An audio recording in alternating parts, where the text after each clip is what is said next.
What's up, Buzz Nation? Welcome to I'm a Little Buzz, the show where we bring a little life to business. I'm Rob Schauger, and I'm obsessed with cheese. I'm Al Kutri, and I'm an excellent bowler. And I'm John Timmerman, and I'm already a little buzzed. And we are the founders of No Bull Digital Workshop on September 17th, 2020, and No Bull 2020 2.0, presented by Bankers Healthcare Group on April 8th, 2021. So if you like Gary Vaynerchuk, go to nobull2020.com for more details. He's our keynote speaker for No Bull 2020 2.0, along with a bunch of other great speakers. And then look for our lineup of educators, tactical business educators for the digital workshop on the 17th. Today's show, we'll be chatting with Marlon Nichols, founder of Mac Venture Capital, about funding the next generation of entrepreneurs of our generation and shifting the U.S. economy to be more inclusive for Black entrepreneurs. But before we dive into our interview with Marlon, Al, do we have some announcements? We do have some announcements, and it's always my favorite part of the show because it's where I present our weekly sponsor, episode sponsor, and you get to decide whether I made it up or whether it's real. So leave a note in the comments or message us and say, no, you totally made that up, or look it up on Google and find out that it's real. This week's episode is brought to you by Wax On, Wax Off Beauty Spa. Hair today, gone tomorrow. So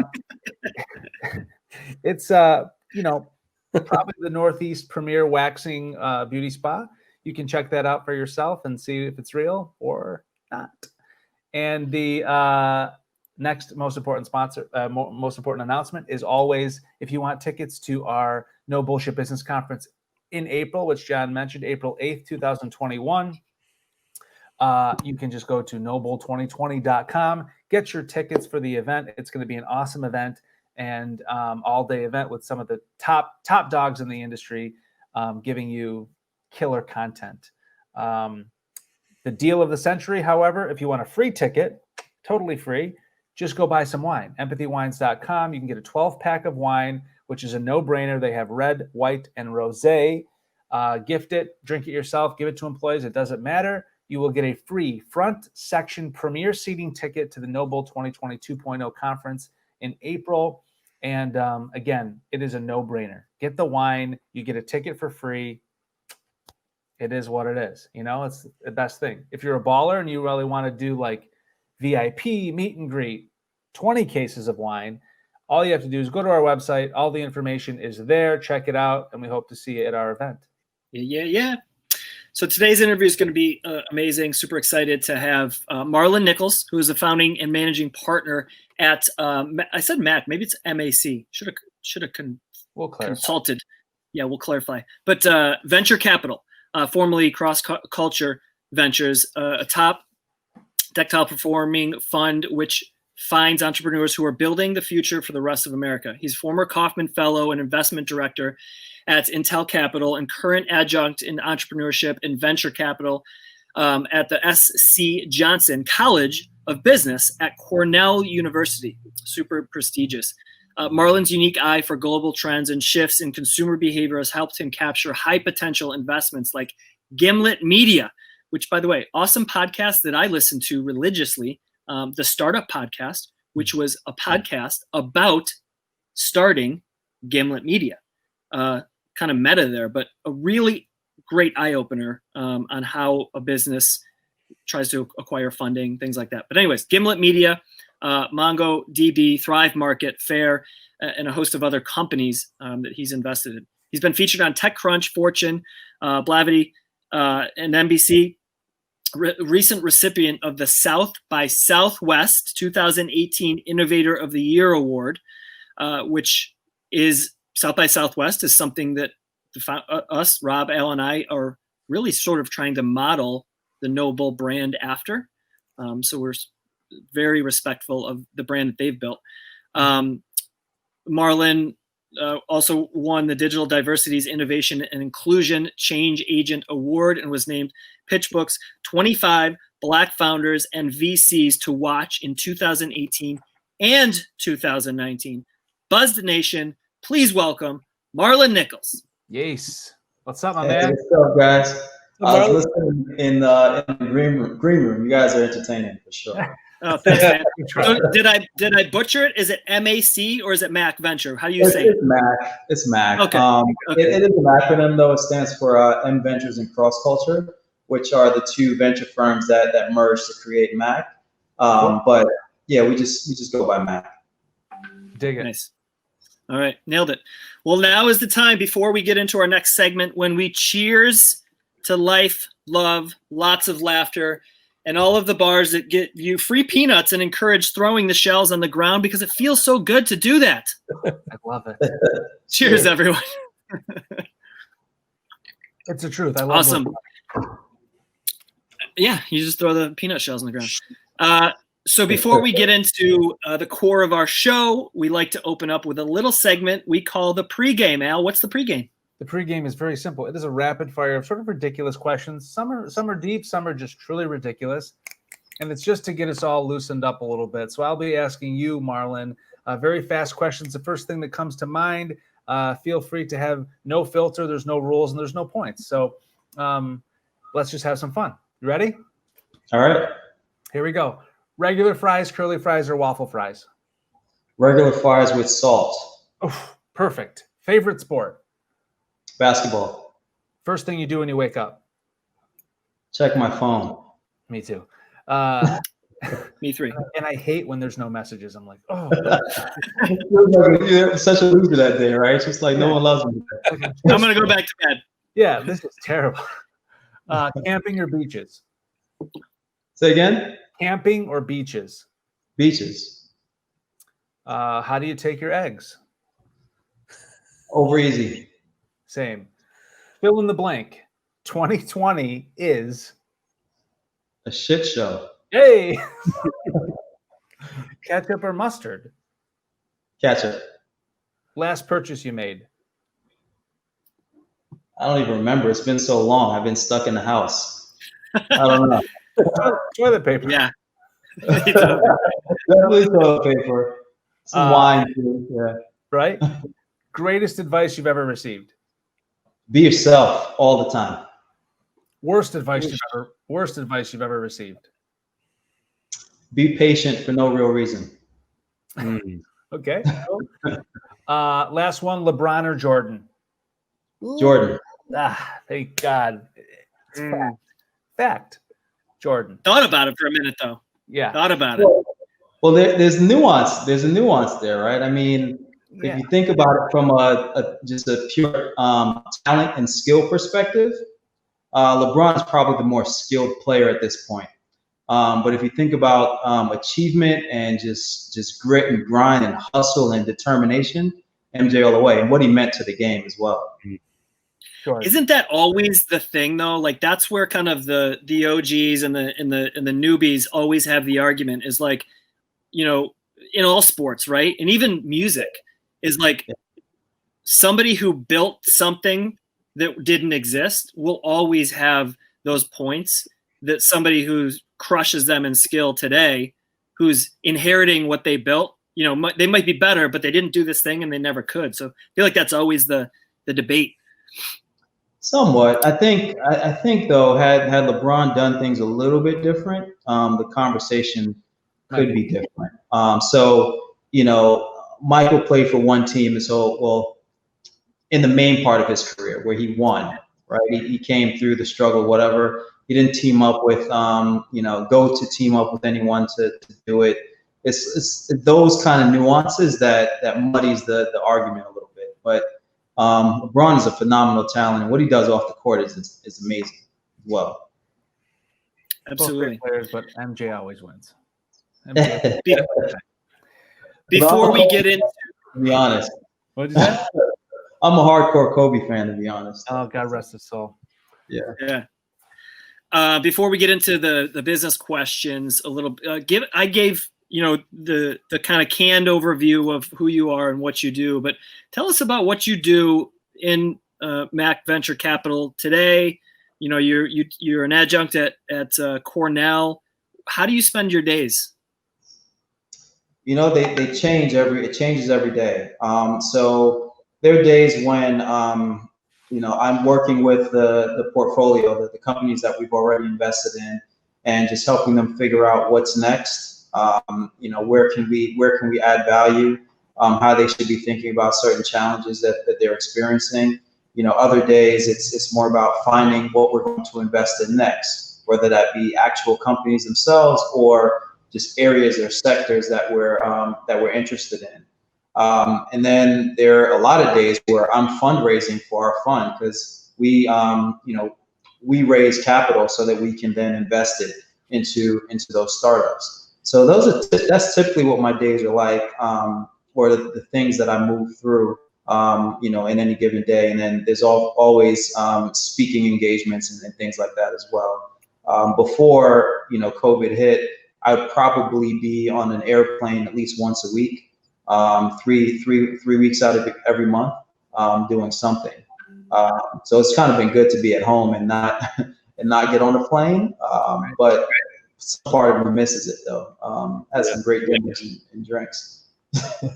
And then on the school side, I created a course at Cornell focused on venture capital. I actually went to business school there, and when I left, there were some things that I didn't exactly learn because the classroom is not always the same as the real world, and so I wanted to create a course that actually mimics the real world. So it's called the Venture Capital Apprenticeship, and I take my students through basically the life cycle of finding a company and getting through the decision process of whether or not you're going to invest in that company. And we do it as if you're in the real world. So that's fun. It's always interesting to get challenged by, very young, talented, and super smart people. But that's usually in the fall. So Marlon, I got to ask you, so when we found out that you were going to be on the show, and I was like, venture capitalist, like that's, to me, it's a very intimidating term, very intimidating just world. And I'm like, that's those guys, like they're in a whole different world that I don't understand. So, but I think a lot of people feel that way. When you hear venture capital, you think of like this universe of money that is difficult to comprehend. But so if like venture capitalism for dummies, right? That's me.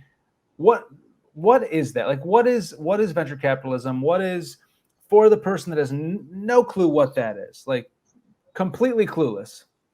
Mm-hmm. So, think about a bank, right? So you have a business, you go to a bank to get a loan. They give you some capital that you can put towards that business, and then you pay them back on some kind of schedule, right? Mm-hmm. Venture capital is a derivative of that, right? So essentially the way it works, you would come to us, if everything aligns, we agree to make an investment in your company. It's not a loan though. In this case, we're buying equity in your company, or we're buying some ownership in your business. And then we're giving you advice, we're making introductions, sharing our network, all these things along this journey. And what we're hoping for is a great outcome. Either you're now filing for IPO and you become a publicly traded company where everyone can then start buying stock, and then that's how we get paid back as that company raises money on the public markets. Those people are buying the shares that we own, and we're getting paid for it, and hopefully at a much higher multiple than where we initially invested. The other thing that can happen is that company gets purchased by a larger company.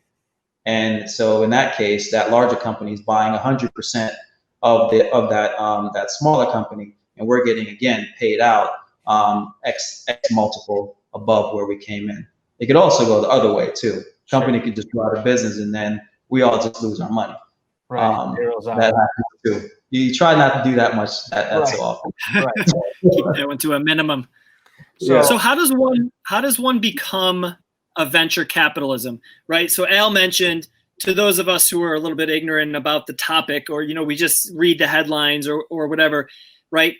If you read the headlines, it's you start a company, you make a ton of money, or you're born with a ton of money, and then you become a venture capitalist and you start investing in companies. It's obviously a lot more detailed than that, but what are some of the ways that somebody becomes a VC or part of a VC? Yeah. So, this is an industry that's unlike banking or consulting or, becoming a marketing executive, where you have like these specific pathways to get to that ultimate goal. Venture is weird in the sense that many people come in at different levels of the business, and come in from different paths. So, in the very big venture firms that have hundreds of people on their team, and they're managing billions of dollars, they typically have an analyst and associate program, which kind of mirrors what you do as a consultant or banker. So you go to college, you recruit for that type of job. You're lucky enough to be one of the few, then you get into the company, and then it's up or out. And oftentimes, if it's out, you're moving to another venture firm because now you have some experience in the space that could be useful to them, et cetera. For others, you may have started a company and exited that company successfully, and so now you are considered an expert in a certain space, or an expert at growing companies, and that makes you valuable to a venture firm, and that venture firm might hire you in as a more senior person on the team that can spot ideas similar to the one that you created a business out of, a successful business out of, or that you just understand the space so well that where where all the good things are, where all the not so good things are, where the opportunities are, etc.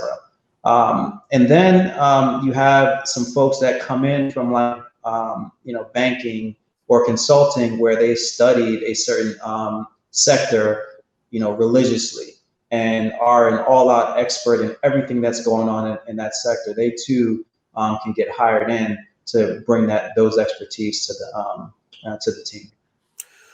Marlon, what's a non-negotiable when you start working with somebody new, or whether you're working with them or investing? I don't like working with people that think they know it all, right, and are not open to advice, right? I'm not saying that our advice is always going to be right. Oftentimes, it's I'm wrong, right? But it's about openness to the conversation and to seeing what's going on around you. If you approach everything as though I have the answer and I know best, then it's unlikely that you're going to be successful, because business is about reading markets and maneuvering based on what's happening with those markets, what's happening in terms of the customer base, et cetera. So you got to approach it with a very open mind and a sense of humility. That would lead right into my next question. Then, if you can say, maybe you just want to talk about the vertical and not who they are specifically, but who's been your most challenging investment so far? I won't speak about any of our current companies, but I think the worst investment I ever made was a company that was creating what they call a smart cup. So it was a device, it was a cup, and you pour liquid into it, and it would basically communicate with an app on your phone and tell you exactly what that liquid is. So if it's Coca-Cola, it would know that. If it's a cup of coffee, it would know that, and it would be able to tell you the amount of calories, all the different things, right? And I thought this was a brilliant idea, but consumers didn't quite think so. So it didn't work out. But that's a good example of sometimes you gotta do a bit more research and really understand what the market sentiment is. What was the target market for that product? So at the time, it was like everyone was on this like eating healthy, wanting to know what you're consuming, wanting to track your hydration, all that stuff. the problem is there were those people out there. There are those people out there, but it's not as big a part of the population as you think. And for the price point of the cup, this wasn't going to work. Right. And like the other thing of like carrying this thing around with you everywhere you go. Yeah, and pouring things into it, and it's just an extra step. It's a change of behavior that people just weren't going to do. I was going to say I get like that so I use MyNet Diary. Okay. And it basically it's got a barcode scanner. I can just as long as it's got a barcode on it, I can scan it and I'm good. Yeah. Yeah, exactly. So there's so many workarounds. Yeah. That it just ultimately didn't make sense. But you got to admit your mistakes. That was one. So when you're partnering with somebody, right, and you're investing in a company or whatever, I mean, obviously it comes down to, numbers and proof of the potential success of that company. But I'm much more, and John and Rob will tell you this, I'm much more of like a gut kind of guy. And obviously the numbers are important, of course. But like for me, the gut feeling, the vibe, the whatever traditional feeling is very important to me. So how often are you in a position where the numbers are right, the gut is off, and how do you approach those situations, or vice versa? I'll give you an example of that actually. And you always have to go with your gut, particularly about the team, right? So there are things that you can look at, that numbers, growth, all those things you can look at, and that's more science than it is art. But the feeling you get about a founder, that's definitely more art and more gut feel, and you got to go with it. There was a company we had looked at a while back, and everything looked great, like huge market that they were going after. The product was differentiated. They had a really clear value proposition that resonated. Yeah. And, I asked the CEO just, one simple question, like, how big can you get and how quickly can you get there? And, the answer was kind of wishy-washy, which equated to, well, we don't really know. And I'm like, man, that you're not the horse that I want to back. I want to back the team that's going to run through that brick wall, right? It's like, no, we're going to be successful. We're going to be a multi-billion-dollar company, and here's how we're going to get there. It just felt weak. So yeah, we passed on from that one, and it was the right decision. Was there a time when it was the reverse, where you had bad numbers, but you felt something good about the team, and you were like, ugh, this is going to sting, but I like you guys? Yeah, no numbers is no numbers. So they were pre-launch, and I was fortunate to know these guys. They run a company called Pipe, and they're in the portfolio today, which basically they work with SaaS businesses. It's a new funding model for SaaS based companies. But pre-launch, I had worked with them before, loved them, knew how hard they were going to work, and knew how talented they were. And so when you do something pre-launch, you don't really have data to back up what you're thinking. But this is one of those cases where you just did some research and you try to make some assumptions around market interest, and then can these guys pull it off? And yeah, I believe in them. And yeah, that investment is up 7x, from when we did it in, I think, October of last year. So yeah. That was just the sound effect for how great they're doing. Yep, that was the rocket ship. That was the actual jet that they have now. Marlon, if you had to choose an industry tomorrow, like tomorrow morning, you're going to wake up and you had to pick an industry to invest in, what would it be and why? There are two things I'm excited about right now and looking at pretty heavily. One is focusing on the under and unbanked. So those people that don't have bank accounts, either because they don't trust banks or because they can't have a bank account. And how do we include them in the in the current marketplace? So that's one that I think hasn't been completely solved yet. We've got some companies in the space that are doing some things, but there's some more holes to fill there. And then the other one is personal fitness, but done with software. So like, I'm a heavy Peloton rider, right? But that's kind of the one-to-many situation. I haven't seen the one-to-one personal training done at scale yet. And I don't know how you do it, but I think that's like the holy grail, right? If you can get individualized training, and everyone can get it when they want to have it, I think that's going to be a big thing. So I'm searching for that. Fun fact, my first business ever, so my background's in fitness and kinesiology. My first business ever was thenewfit.net, which was a personal training company over the internet. And here's how it worked. I basically filmed like 750 videos, squats and lunges and, all this different stuff for athletes. We had one for more female fitness and wanted to tone up, guys that wanted to get jacked, football play. So we had this and it was built off of modules. So this was in 2009, might have built it in 2008. No, sorry, 2007, built it in 2007 because then it led into 2008 and the recession and all that bullshit. Not a great time. Not a great time. So I was also young and an idiot, so that didn't help either. But I had these modules. So maybe you can take this and find somebody who can run with it smarter than me. But it had these modules, right? So you'd go on, you'd basically type in, here's my goals, here's what I want to achieve, here's how much time I have, so here's how many days I want to work out.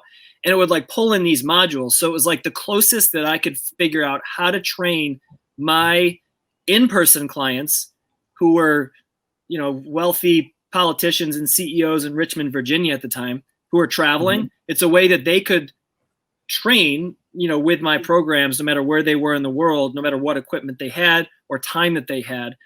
And I spent a shitload of money into websites and SEO and figured all this stuff out, and launched it to the most silent audience I could have possibly, not built up. And it was a great concept. I went like the reverse, right? So instead of getting a few clients and then investing and getting a few more and then investing and, and doing that, I went the total opposite and spent a boatload of money and launched it to nobody. And then needed some sold it for, and needed a partner that could have launched you. Wasn't smart enough for that either. But maybe somebody can grab that idea, modules and that's where you sort of do it. I've seen iterations of that. I think the challenge though is, actually watching someone as they're doing it and being able to, to provide the critique, right? So, hey, that's actually too light for you. You should, you got to increase the amount of weight, or your form is off. You're going to hurt yourself, right? So, is there a way to, I don't know if it's computer vision or whatever, where, you can, and machine learning, where you can recognize those things and give the guidance? Because it's one thing to have a plan, right? The other thing is executing against that plan and getting the instruction along the way.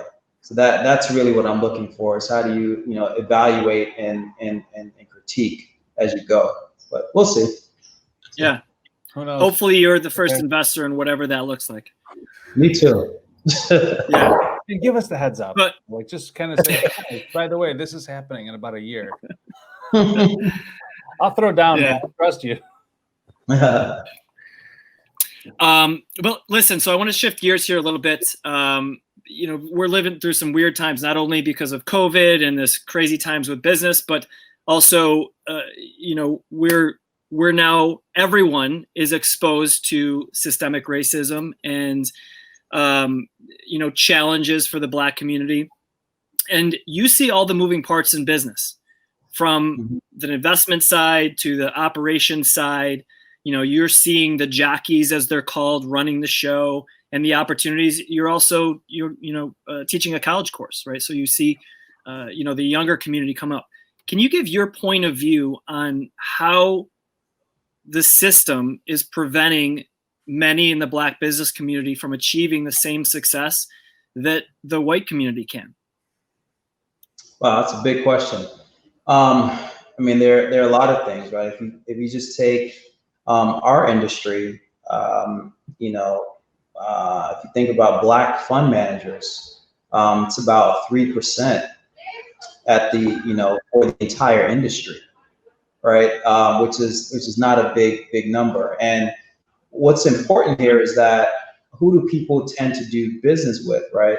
It's usually people that you have something in common with. Either you grew up in a similar environment, you enjoy doing the same things. Like it's something that kind of connects you with that with that person typically before you're comfortable moving forward. And so if everyone in the industry looks a certain way, went to the same schools, grew up in the same neighborhoods, right? It's not a diverse situation, which means that the investments that are made are not going to be made in very diverse people either, right? So, one way to change this is to increase the number of decision makers that look like me or a Latinx or or women, right? So that more people that resemble them or resemble their interests, will have an opportunity to come in. Because stereotypes come from places, and they're a real thing, and unconscious bias is a real thing, right? Like none of us want to admit that I'm going to hire that guy because he came from the same hood that I came from, and we played the same sports, and we went to the same school, and we had the same hardship. And I know what I did, so I know he's going to be able to do a similar thing, right? Like that's how most people think. Comfort and familiarity. Yeah. So it's about disrupting that, right? It's about and the earlier you can disrupt it, the better it is for your company. So there's a stat, and I don't remember the exact number, but if a company starts out all white men, then it's very rare that company ultimately becomes a diverse company.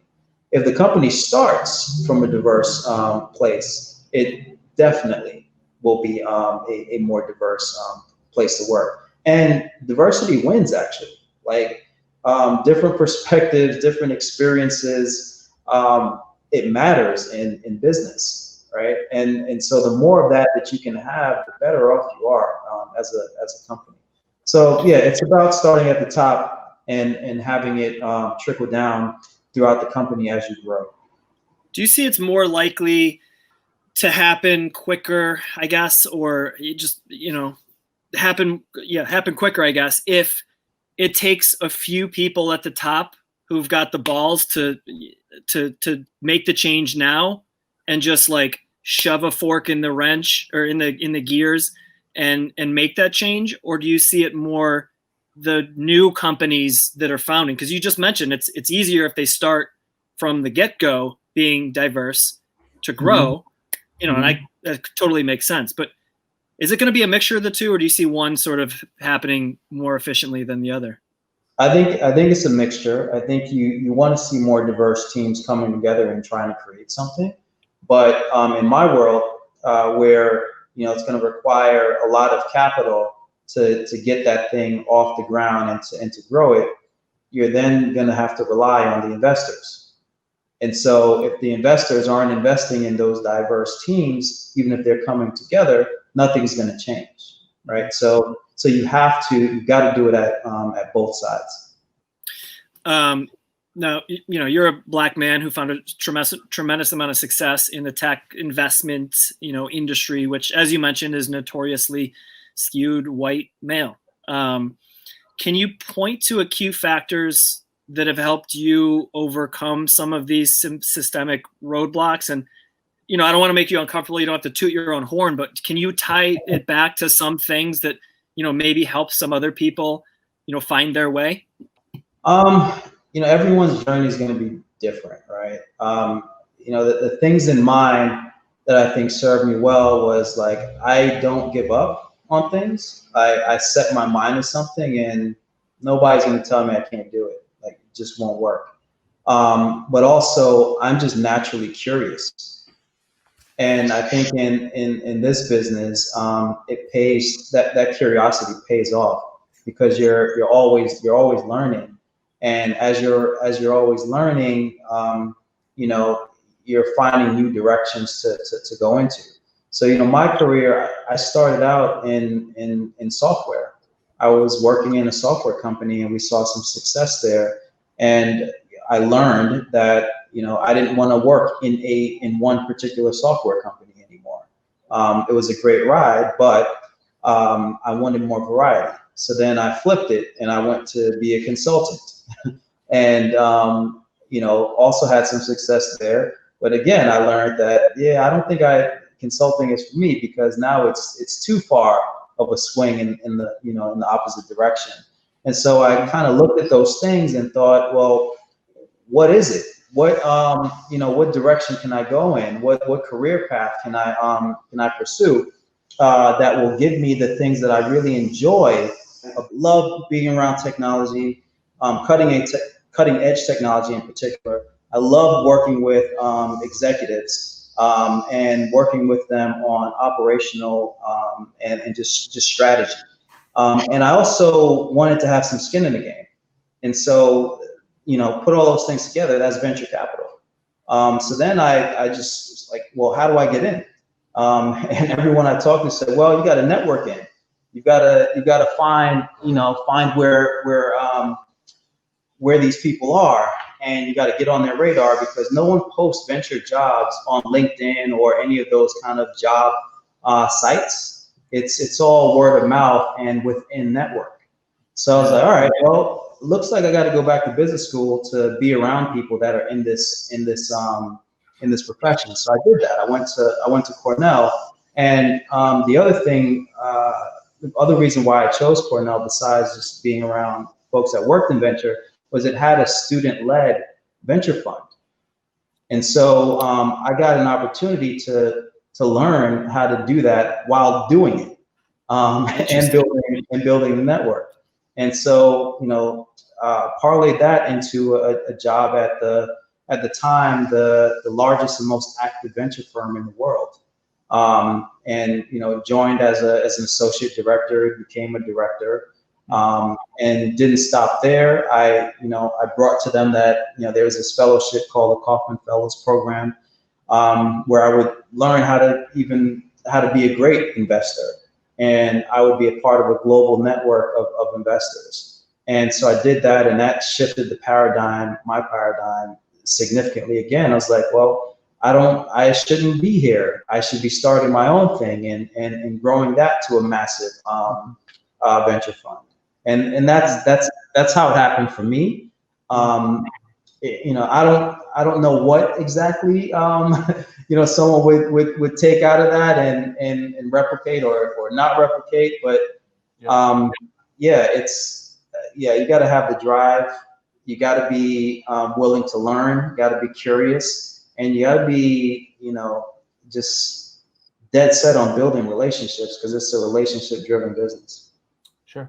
Awesome. No, I think we're finding some commonalities between all the entrepreneurs that we have on this show. And you mentioned, I think, two of the most common traits that we see, which is the, however you want to word it, the undying will to push forward and smash through walls, which is coincidentally our naming sponsor for our event, Noble 2020. Like, that's their motto, is running through walls. And I think that's a common thing with entrepreneurs. They have funded over $6 billion worth of money to the healthcare community.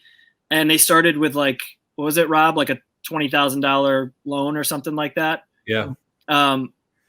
So that's one common thing. And then you mentioned curiosity. That's something that the Iconic guys, so Iconic, I'm not sure if you're familiar with them, but they have it's like a social media built art company that has very, culturally relevant art. They said curiosity was the single most, important thing from their perspective, from an entrepreneurial standpoint. So I think those two things are something that, you can kind of teach, or people can have as a takeaway of traits that would get you to places that are hard to get to.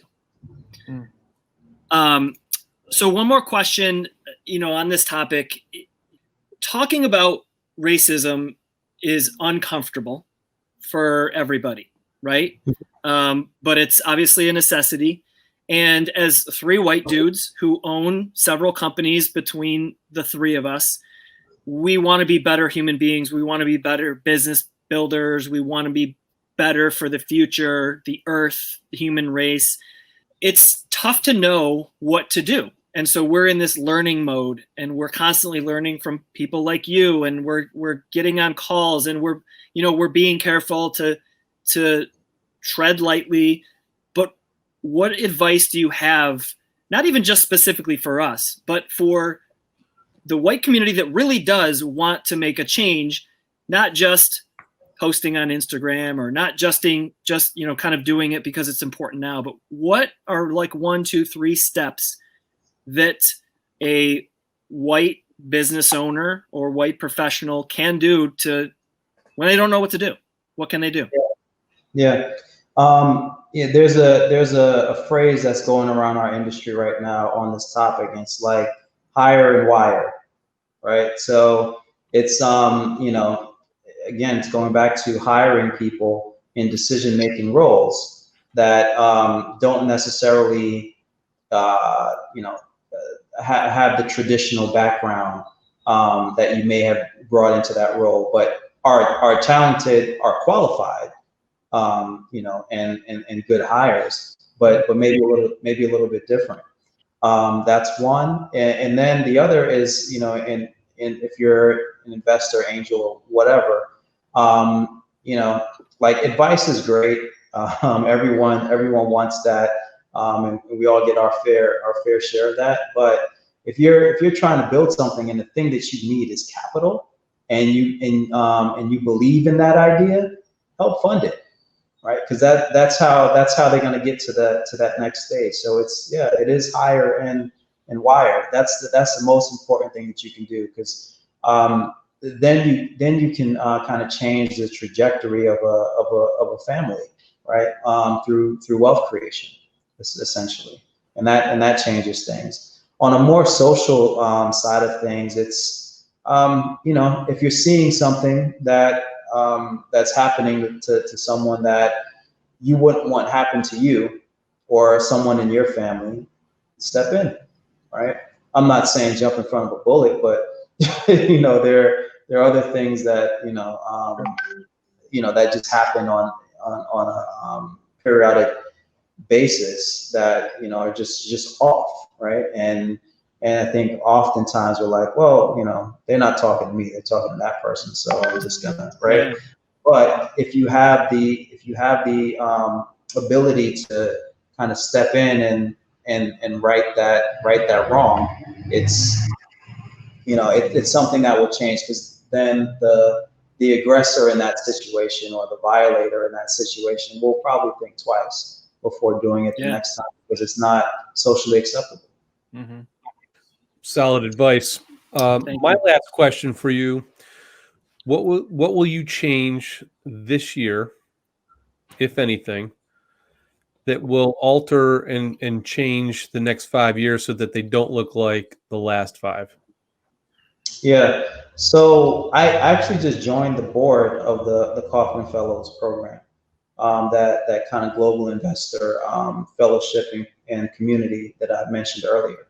And I'm working pretty heavily with them to make sure that the classes, this one that they are announcing tomorrow, and the ones going forward, the makeup mirrors what our population looks like, right? So We want to get, close or exceed 13% Black American. We want to have 50% or better women in these classes, because these are going to be the deal makers of tomorrow. They're going to be investors in some of the top companies.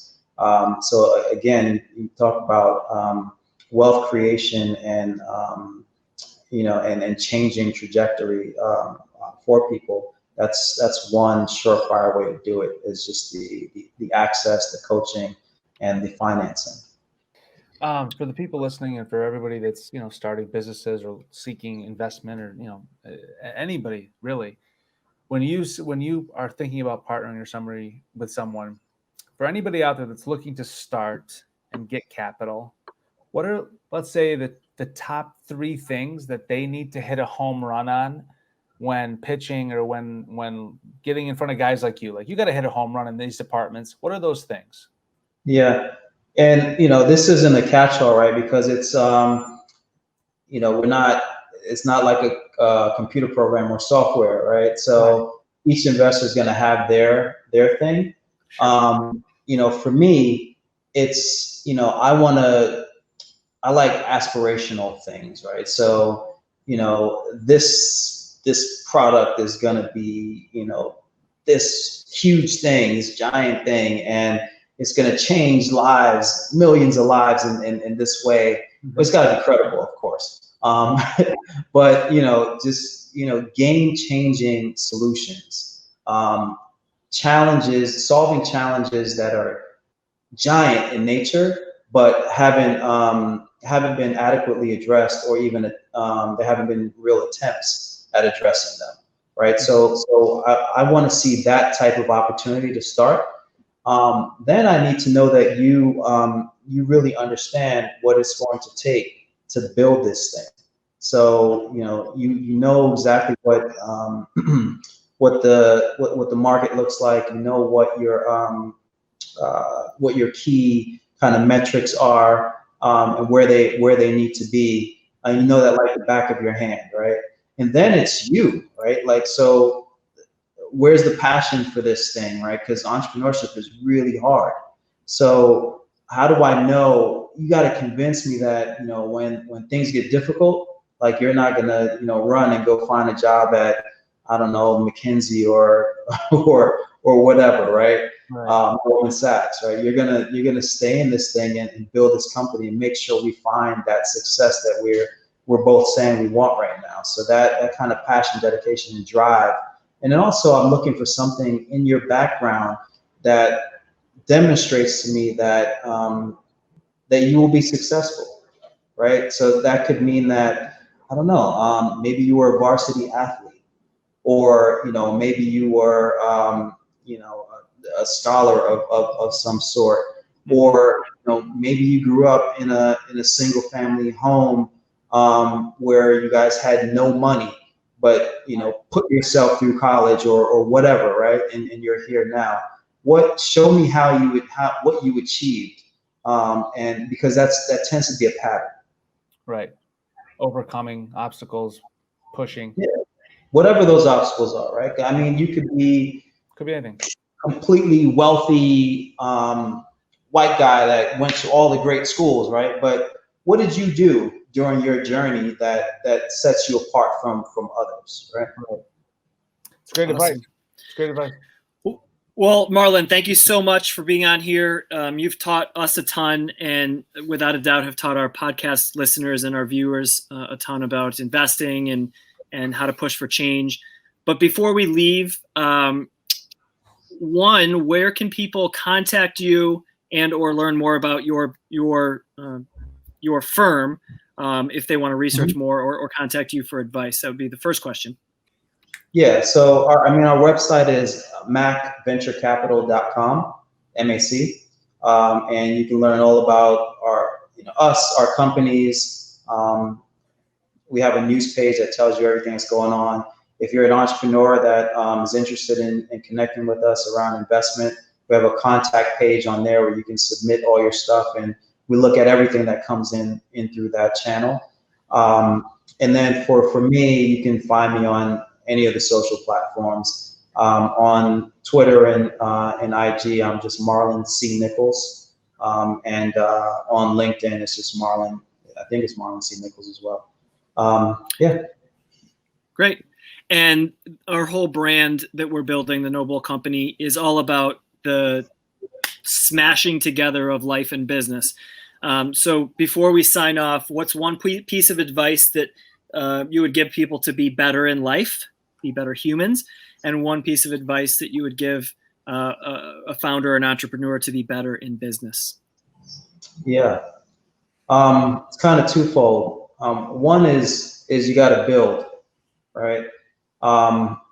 People can't take, no one can take that away from you, right? If you create something and you have traction behind that thing, no one can take that away from you, right? There's certain things in this world that is subjective. Doing is not, right? So build.